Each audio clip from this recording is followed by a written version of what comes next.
Creating a manual job on the DS-64i is simple.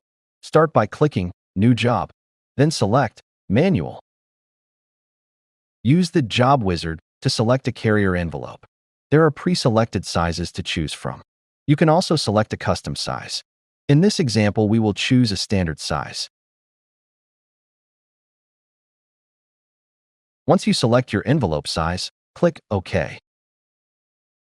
Next, the Job Wizard will prompt you to select a document size.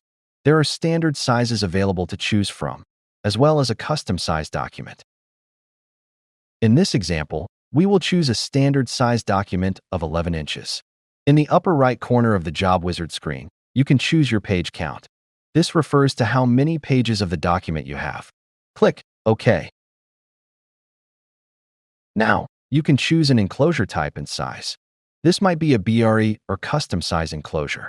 In this example, we will add an additional 2 pages of documents. Once selected, click OK.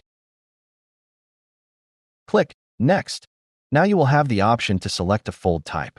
The options for fold types are No Fold, V Fold, C Fold, Z Fold, and a double V Fold. In this example, we will select C Fold. Click Next. The final setting for setting up a job is Fixed Exit. Click Next. Here you will see the Run screen. The Run screen is where you will see the settings for the job you are about to run. You will see the document type, enclosure type, fold option, and exit option. Always double-check these settings before you run the job.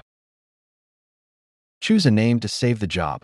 It is helpful to choose a name that describes the job or the user of the job. It is also helpful to add a description of the job. This will help you remember details of the job, as well as help other operators recognize the job. You have now successfully created your first job on the DS-64i. This job and its description will be saved for future use. Once you click OK, you will return to the Run screen. From here, you can select Start to run the job.